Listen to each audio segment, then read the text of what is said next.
1999 called Surviving Y2K the Amish Way. I said, you can learn much from the Amish, and that's what I did in that book, try to tell them. And eventually, if I get my museum started, which I hope will be next spring in Jamesport, I'll have handouts and copies of portions of that explaining how you can grow your own food in your own place. And I said, take all the lawn tractors we've got and come up with some kind of a plow system and plow half of your lawn and plant it in vegetables, and you will sustain your family on your own property. You John, just look around a town like Columbia, Missouri, and see how many thousands of acres could be planted in crops instead of growing grass. John, I have been trying to tell people this for the last 10 years at least about the Liberty Village concept. Now, I originally thought, well, if we got it 20 miles from the nearest town, we've got a farm that was working at one time, and then it's been foreclosed on or lost or somehow, and we put people on that, veterans and homeless veterans right now is what my plan calls for.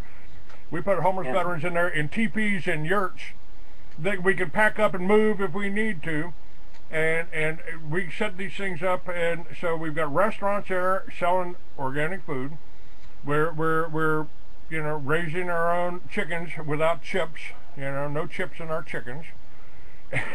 And yes, I know. I did a piece on Columbia Access Television about trying to put the chips in all the different animals, and the lady that she had a horse stable and horse farm, and she was saying, you know, the way the regulation read, and she went and got the full regulation, was if your horse has to go over into the next county or something like that, you have to notify us that you're moving the animal. And that thing was defeated, and they keep sneaking it back. Now, I wanted to tell you that 20 years ago when I did that program, American Genocide / Zielinski, as it is on YouTube, but it's about what's being done to the farmer. They were passing laws in Iowa with regard to the big hog lots, and one of those gentlemen, farmers that I interviewed, had documentation that judges from Iowa were officers of the Maple Tree Corporation down here in Missouri, where the land was taken into possession by the Maple Tree Corporation, and that's what was used to create the mile-wide hog lots. And then I had a friend in the legislature, and he served only one term. His name was Hinkhouse, and he was a farmer, and he said, John, I wouldn't serve another term because of the corruption. He said, on my desk would be a little brown envelope, and in it would be 20 or 25 or sometimes even $50. He said, I would never touch those envelopes, but it would say in there, vote for this bill, vote for that bill. And he said most of those, when I didn't touch mine, they disappeared after a few days off my desk, but most of the people took them and voted that way, and for more than 8 years, no family could sue one of those hog farms because they had ruined their farm, their house. If they lived like a mile away and they could no longer stand the stink, they were not allowed to do nuisance suits. It's since been overturned. Just as an aside here, very quickly, I've had, I was just looking at some articles that are talking about pigs, and the way that we portray them and the way that they're raised in the muck and the mire, that ain't the way the pigs should be raised, is it? No, I mean, isn't that basically, and all the feedlots here, this is all part of the 9th plank of the Communist Manifesto, corporate farms, and the meat they're producing, it may taste good, but it ain't good for you, is it? Well, it's because they, that hog died, well, let's grind him up and put him in the feed, you know, and we know that, what is that, brain disease is probably far more prevalent than we really know about. You know, you get it from eating tainted meat. And I'm saying that the Amish have turned to something else. They're raising deer. Quite a few of them in the Jamesport area are raising deer. So it's kind of interesting to see the greenhouses pop up all over the Jamesport area. They have a little kind of hooded tent-like thing that actually fits along the row of vegetables so that they can start their vegetables early and keep them late. And there's all kinds of produce being done, and I've known for years the Amish have been cooperating. You go to Oklahoma, and that's where they raise the dairy cattle, the young ones. But when they're of dairy production age, they come up to Iowa and up to Minnesota and up to Wisconsin, and that's where they have the dairy farms and produce the milk and so on. And I do know that I'm involved right up here, just a little north of me, 20 miles, is the Clark area. And I had been up there several times, but I hadn't until recently been up there enough to drive all around, and I'm helping one of the Amish places start an aloe vera thing. And this is one thing that I have found. Natural remedies of every kind came to me from the Amish in the first place. I'm 71, and most people look at me and say 50-some. In part, it's because the Amish said, take good vitamins, take good minerals, we do. And when there weren't any GNC stores anywhere on any malls, you could go to any Amish community and find a health food store. And that's something that they have known, the natural herbs and spices. I have met with Amish who grow different things and package them up. You can go to most Amish stores and there'll be some herbal remedies there for you. And one of the things that I got interested in, because I was helping a friend, Myrick Ben Hartog, up in Jamesport, rehab a house. And I have allergies to dust mites and other things like this, and this was an old plaster-walled house. But his wife had suffered from arthritis and ulcers, and she started taking aloe vera, and she was completely ulcer and arthritic free, and she insisted that I take aloe vera before every meal. Let me ask you about, let's talk about another conspiracy theory for just a second, because one of the most healthiest plants for you and the most versatile plants is called hemp. And they've even found out that the THC that it's capable of producing cures cancer. It was our #1 cash crop back in the 30s. Well, what happened? You know what happened is, hey, the medical profession doesn't make any money if aloe vera and hemp and other things cure things and they can be easily grown at home. We can't have that, otherwise the pharmaceutical industry will go down. Now, when Eisenhower said, beware the military-industrial complex, I have since, over the years, found books that say, beware the military-industrial university complex, beware the military-industrial pharmaceutical complex. And all of this is part and parcel of the Cargills of this world that are taking the seeds and saying, and I bought, when I was doing my book, Surviving Y2K the Amish Way, I bought seeds at a local seed store. And when I turned it over, it said on the back that these soybean seeds could be used and planted. But if I were to take the prodigy from them, if I were to replant them, I was in violation and could be criminally charged with. This is what this is they're trying to pass a law as a bill now about family farms. Now I said, now talking about you mentioned drawing up the backyards. I pointed out that you could turn a block if you got out and walked and knocked on every neighbor's door on your block and said, look, how'd you guys like to take part in the experiment that can make you some money? Put solar on your roof and plow up the backyard and plant a garden. And do you know that I have suggested somewhat of the same thing I said here on tape, on programs? If you in the neighborhood were to gather together and say, let us start fixing up the first house in the neighborhood, and we'll all go together and we'll work on it one Saturday, and we'll bring paint and whatever we can afford to bring. And the next time, next week, you do the next house and the next house. And by the time a year goes by, you will have a neighborhood where everybody knows everybody, everybody cooperates, everybody interchanges, and you will have a much better and stronger neighborhood. And that's the Amish way of helping each other. And when I did a book, which I did in 1988, called Amish Barns Across America, I pointed out an elderly couple that weren't Amish. Their barn burned down, and the Amish came over and cleared up the mess, And the couple was lamenting, we can't afford, to buy and build another barn. And the Amish said, look, you got a good big stand of trees over there. We can cut plenty of timber from that.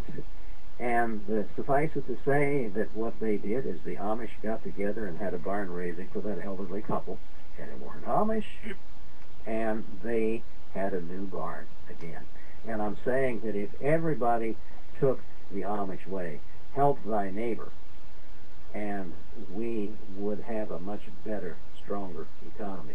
And when I was a kid in Leavenworth, in the neighborhood, everybody was my watchdog. I mean, if I was at the neighbor's and I did something wrong, I might just get spanked by the neighbor. Right. And today, it's like, hey, lawsuit time. You touched my kid. And all of the kids are sitting in front of the television or playing, different kinds of computer games. Yeah, shoot the television. I like the computer games, though. But yeah, well, now, this whole neighborhood, you brought up that when I was a kid with my mother and my grandmother and other kids. But as an adult now, I have been so busy for the last 20 years trying to right what I consider the wrongs in this country.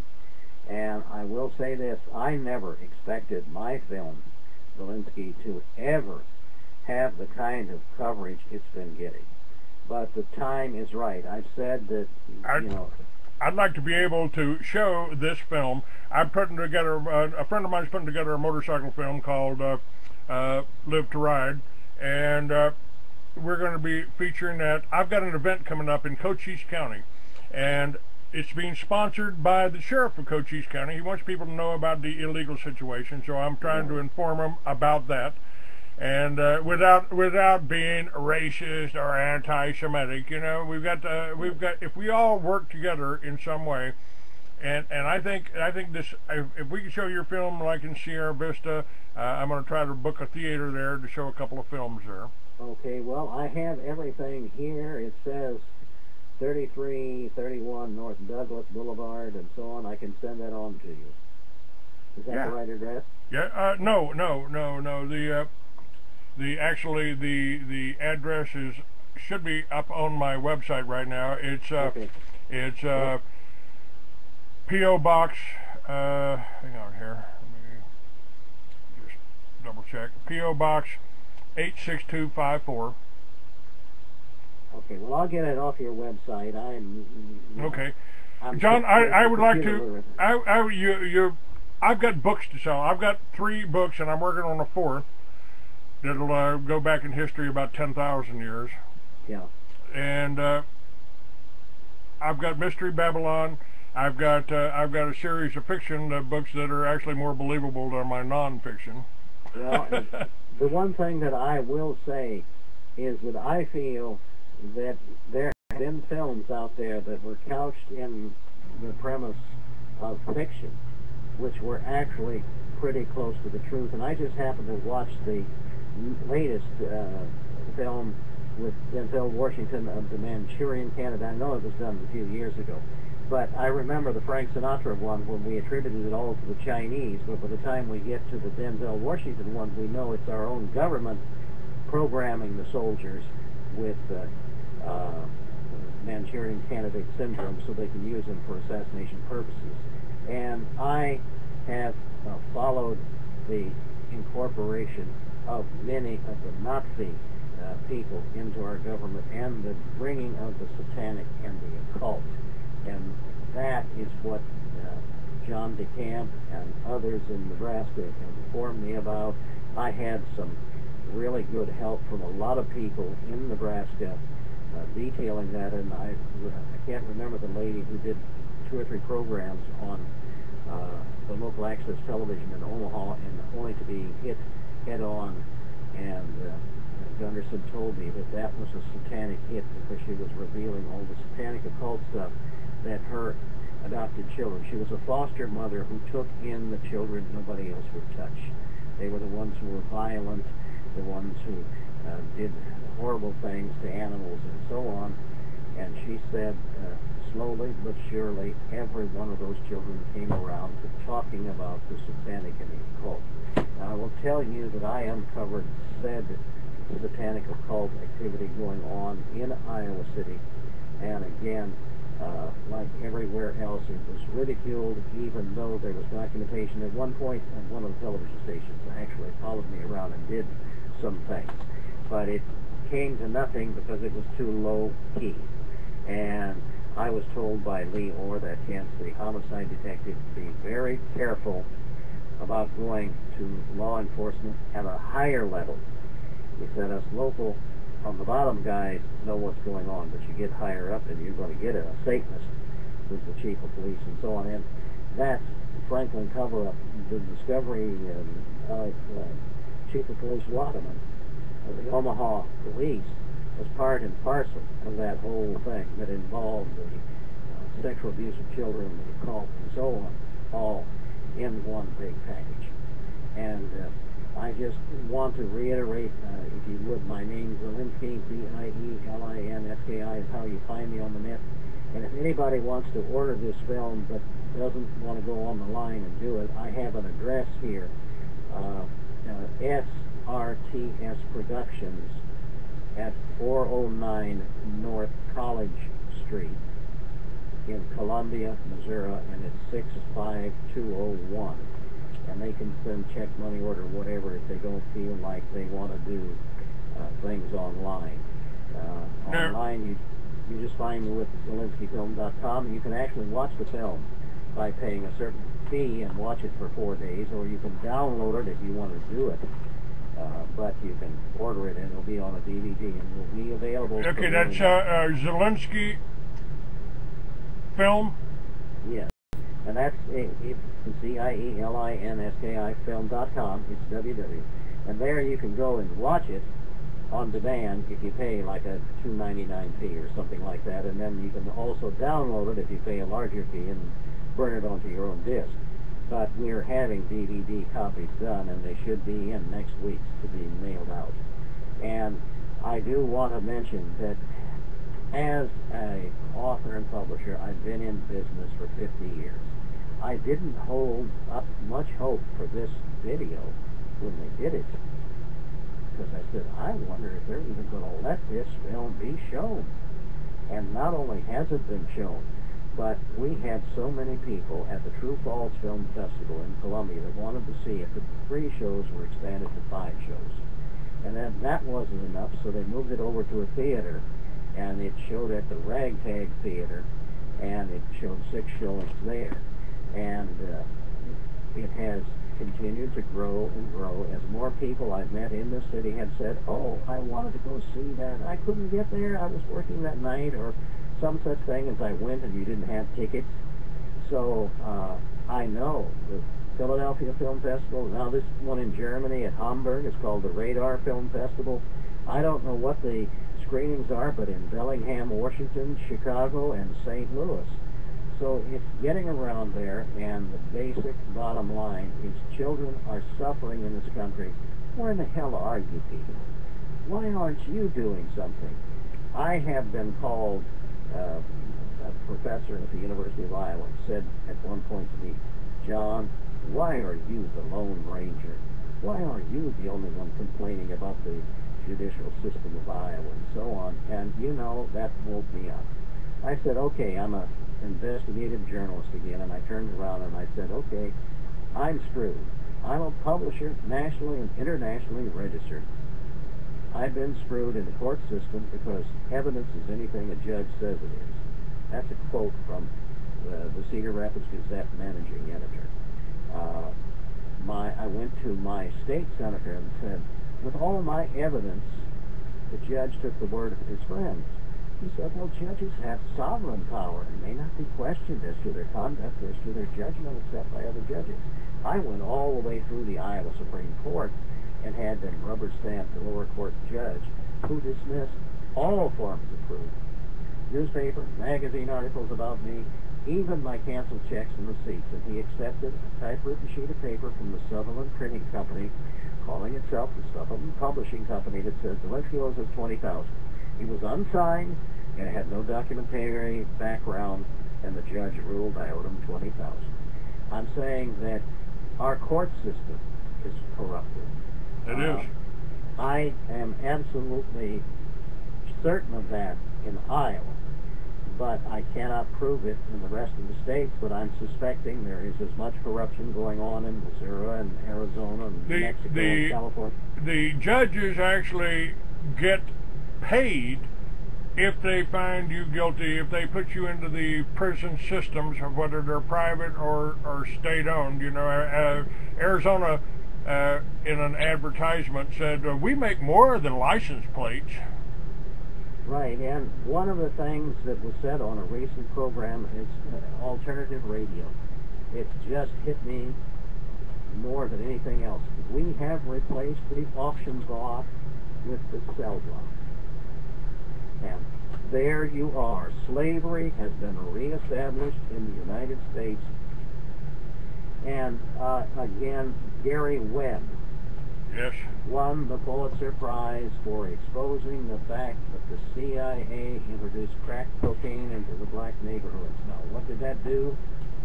Gave them plenty of people to arrest, so that we could fill our prisons with slaves who are working from 20 to 50 cents an hour, doing a lot more than manufacturing license plates. And these people are being put to work by their handlers. They're being put to work in factories, or at least doing factory labor. And that's exactly what I came to the prison at Wadsworth, which was the old soldiers' home, and that's a manufacturing plant. There's another one down here close to Versailles that are manufacturing plants that are set up inside the prisons. And they're manufacturing everything. That's right. Things that normally went to regular workers. Now, you can get laid off your job, and not everybody can go in and get a PhD or get a technological degree. We used to have places, if you were mildly chartered, you could get a job that gave you minimum wage, and you could work as many hours as you wanted, and you had enough to live on. You don't anymore. I'm living in a $100 trailer, and you know how I paid for that $100? Blood money. I gave plasma, because when I came to this community, the market for Amish heritage books had crashed so completely that in 1 year I sold $5,000 worth of books and cards, where I normally sold 25, 30, 35,000. I would like to propose to you that we start cooperating with our websites, and you can tell people about my films. I'll tell people about your Amish books, because what the Amish are doing is exactly what I'm proposing in libertyvillages.org. Yes, and the only thing is, I found the manufacturers for low-cost structures, both yurts and teepees, that can be set up and house half a dozen people for $3,000. And the other thing you need to look into is foam. They're making foam out of soybean now, and you could literally build some homes with a superstructure by foaming over the superstructure. And there will be all kinds of technologies, and we should mention one other thing: transportation.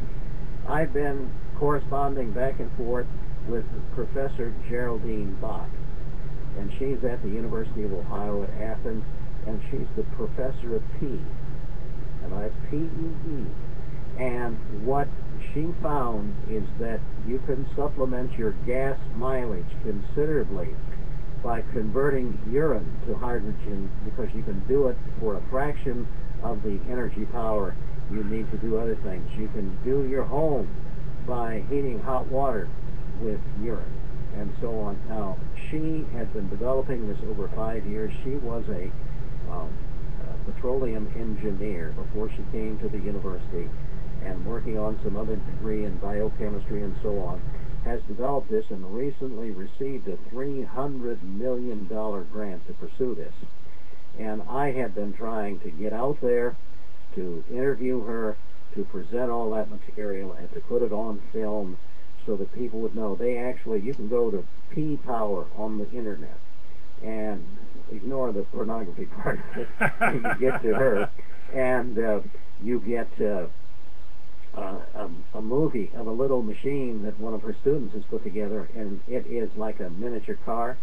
It runs on nothing but urine. It converts the urine to hydrogen, and it fuels the engine. And do you know about the hydrogen engineering company in Algona, Iowa? Started by NASA people. Apparently, as many as 4 or 5 years ago, they had an engine that would fit in a car that would run on waste hydrogen. And do you know what? Waste ammonia. And do you know what waste ammonia is? No. Try pee. Okay. That's basically, if you let pee sit and evaporate out a little, you'll smell that ammonia smell coming from anyone's urine. So basically, we have the saving grace of our own things when the oil system goes out. And that's why I'm determined to get out here to Athens, Ohio, visit with her and so on. And I'm having a car rehab down the hill from where I am right now. It's a Ford Festiva with a 5-speed stick shift. And it's supposed to get 45 to 50 miles to the gallon on the highway. But if I can put the urine thing into it in the right way, it'll get 75 or better miles to the gallon. And that's why I'm trying to get that developed before I go out and see her. All the people that have come up with these devices, magnetic motors, which are easy to do, have been threatened or killed over that. And we can run off water. That's hydrogen. We got the most plentiful fuel on Earth coming out of the sky, and somehow it's too expensive to tap into it. But she has one-upped that, because the amount of energy it takes to get hydrogen out, and I belong to a group in Hatton, Missouri, that's been developing that, and I've seen Chevettes that get 55 or better miles to the gallon with a little added of the hydro system in it. But the urine replaces that, and the difference is you needed a catalyst. With the water, you have to put I want to call it Lewis lye or peroxide or something to activate the bubbling that will give off the hydrogen gas. All right, keep me informed on this. Right. We're running out of time. Again, okay. Give your website out again. Okay.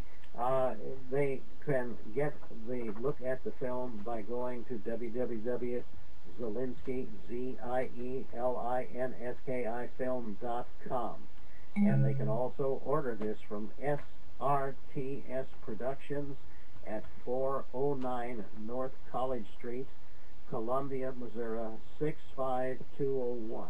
All right. And I tell people, go on and put Zielinski on and search. You'll find books that you can buy, and I can't even afford my own books because they're all collector's items now. But I do have the book, Amish Buggies Across America, and I wanted people to understand that the groups were growing and growing and growing, and there were yellow buggy Amish, and white buggy Amish, and orange buggy Amish, and black buggy Amish, and Amish who believed it was sinful to have a top on their buggy. And all of them are mixing new technologies in, developing new things. I've never seen... All right, I'm going to ask you, I got to go, John. We're out of time here. Thank you for being with me. All right, thank you. Bye-bye. Bye.